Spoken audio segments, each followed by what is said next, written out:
Today's video is sponsored by KEH Camera. To get a discount on your next purchase or a bonus on your quote, make sure you use the links and the codes down below.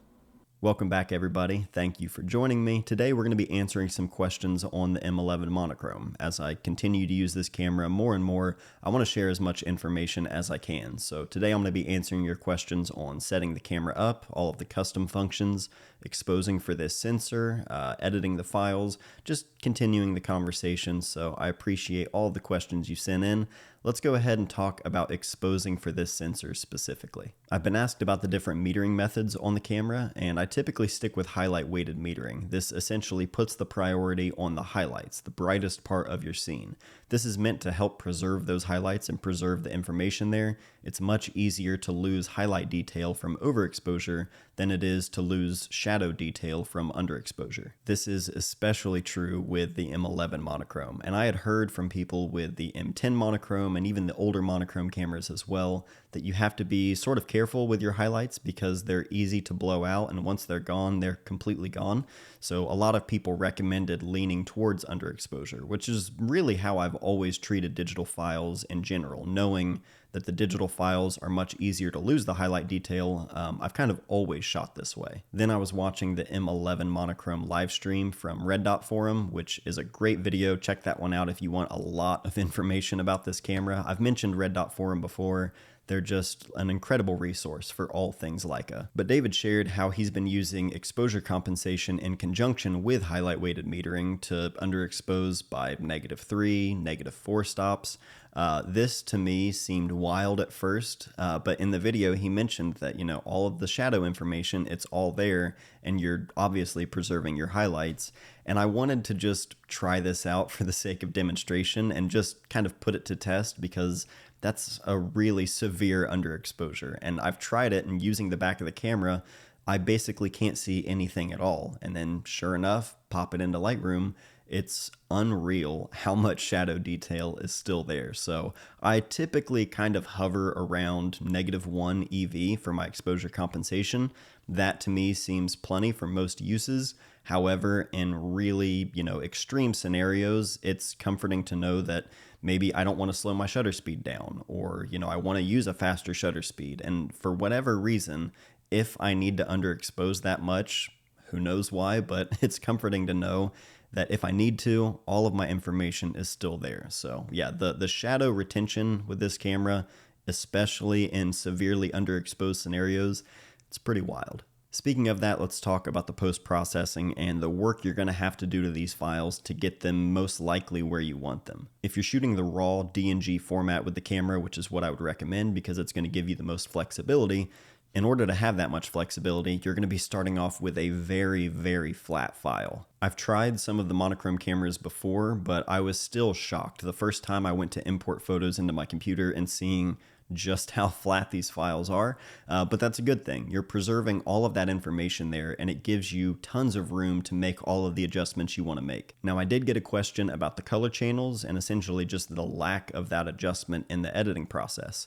If you're using a camera that shoots color and you're converting that file from color to black and white, in your editing process, whether that be in Lightroom, Capture One, whatever you're using, you can still make individual adjustments to each color channel despite it being a black and white conversion, because the color information is still there sort of just, under the surface. So you can make slight adjustments to specific colors like a blue sky or skin tones or green foliage on a tree.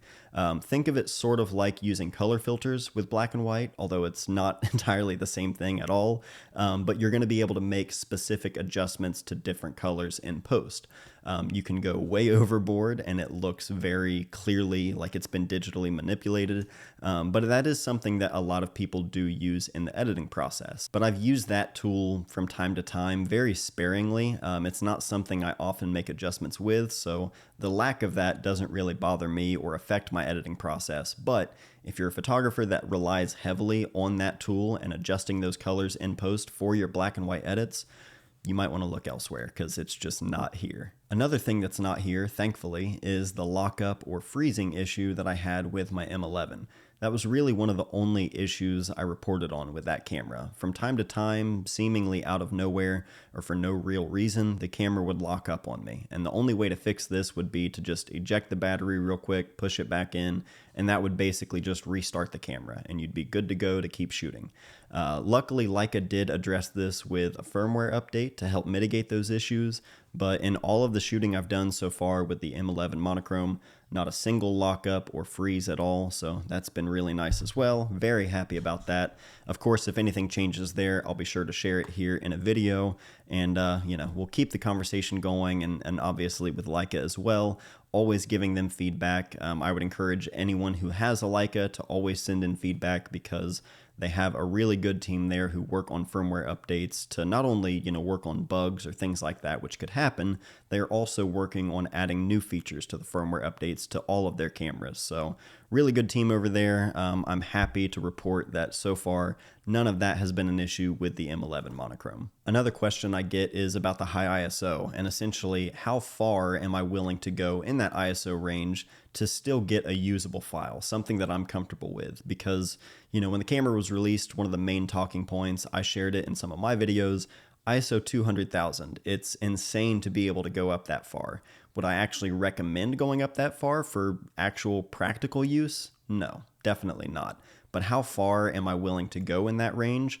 To me, one of the first things I noticed when I was using this camera, just the loaner itself, shooting at like ISO 32,000 felt more like ISO 3200 on like 120 film. That's how fine the grain is, even at that high up. And I say grain, really it's noise in a digital file. It's not film grain, but being able to shoot at 32,000, anywhere around that range, I would definitely be comfortable there. What I want to do is go and, spend a whole day basically in dark areas and really put this to the test. So I want to explore this further in a full video where that's really the focus.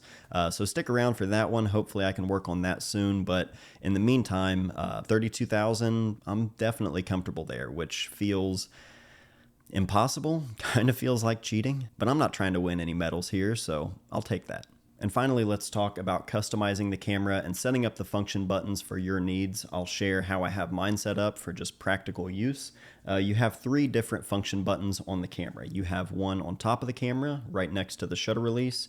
You have one on the back, this little thumb wheel. This is actually clickable, so that's your second function button. And then you also have the FN button right here, one of the 3 buttons on the back of the camera to the left of the LCD. FN, that's your third function button. And all of these are fully customizable. One of my favorite things about the camera is just how easy it is to customize these buttons at any given time. All you have to do is just simply long press on the button itself, and then you're given a menu to choose what you want that button to do. For instance, I have the top function button assigned to my focus aid. So this is going to punch in and magnify for the live view or the VisiFlex. This is helpful for critical focus, especially with the focus peaking as well. And it's also digitally stabilized. So when you punch in, you're not going to see a lot more camera shake like you typically would. Everything is just rock solid, and it's really, really helpful for focus. But if I wanted to change that at any time, I just simply hold the button in, long press, and now I can assign it to any of these different things on the menu here. We've got everything from, and this is going to take a minute, live view, lens detection, focus aid, drive mode, self-timer, interval shooting, exposure bracketing, capture assistance, exposure metering, exposure compensation, M-ISO, auto ISO settings, maximum ISO, shutter speed limit, toning, file format, DNG resolution, max JPEG resolution, digital zoom, perspective control, customize image properties, shutter type, flash settings, flash exposure compensation, user profile, EVF to LCD, format storage, or Leica photos. Any of these tools that you're going to be using on a regular basis, it's great to be able to access those from any of the 3 function buttons at any time. Speaking of which, the thumb wheel on the back of the camera that you can click in, this is really helpful for M-ISO, which is what I have mine set to. This is your manual ISO. On the dial itself, you can go from ISO 125 to 6400. You can also set it to A for automatic or M to manual. When it's set to M, now you have access in the function button to actually see the entire range, not just up to 6400, but also stops in between those ranges. So if I press this here, all I have to do with my thumb after pressing the button with my thumb is just dial it in right there. I don't have to press any other buttons. I don't have to use even any other hands. I can do this all one-handed just with my thumb there. Scroll to the ISO that I want, click it in, and there it is. Another great thing about this is as you're holding the camera up to your eye, as you're scrolling, you're seeing the adjustment on the bottom of the viewfinder there. So I don't even have to take the camera away from my eye if I don't want to. I can just simply press it in, make my adjustment, and then click in. It's good to go. You could also just use the dial right here, of course. If I were shooting in a scenario where the light is fairly consistent, maybe I would just leave it, on the dial itself.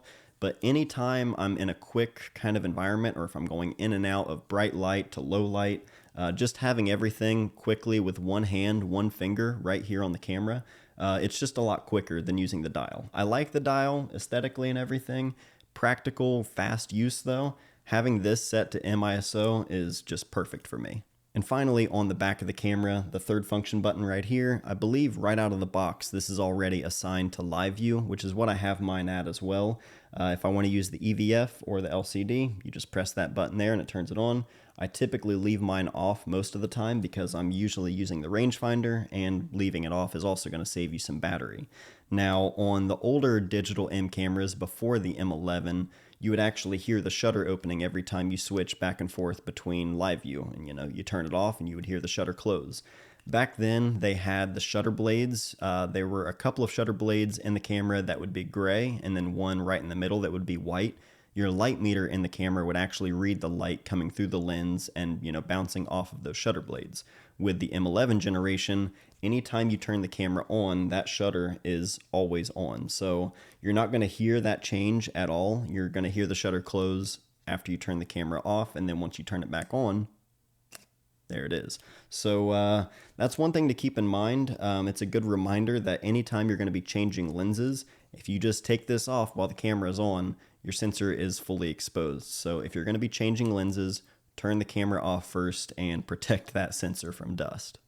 Now, if you're interested in checking out the M11 Monochrome in person or any other Leica gear, now would be a good time to tell you about our sponsor, KEH Camera, and what they have in store this month with Leica. In Atlanta, Georgia, the home of KEH Camera, on May 11th from 10 a.m. to 4 p.m., Leica will be there with the M11 Monochrome, the Q2 Monochrome, the SL system. They're going to have all kinds of stuff on hand with Leica reps there to show everything, let you try out the cameras, and just have a good time. KEH is also going to be sharing some of their most rare and unique Leica gear in their vault collection for people to check out, so it's going to be a good time. Plus, on May 12th, they're going to be doing photo walks at Marietta Square from 11 a.m. to 2 p.m. and 2 p.m. to 5 p.m. Again, that's May 12th.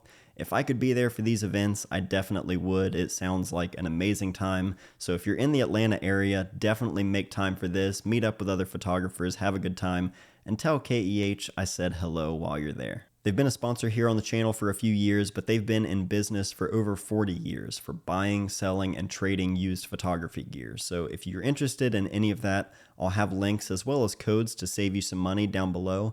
Make sure you use these codes and links. This goes a long way at supporting the channel at no extra cost to you. And again, definitely check out the Leica Demo Day and photo walks May 11th and May 12th. Thank you to KEH Camera for all of the support, and I hope you all have an amazing time at the Leica Demo Day and photo walk. That'll do it for this video. If you have any further questions on the M11 Monochrome, anything you'd like to see me discuss in another video, let me know in the comments down below. But that's it for today. So thank you all for watching. I love you all very much. I'll see you guys soon. Bye.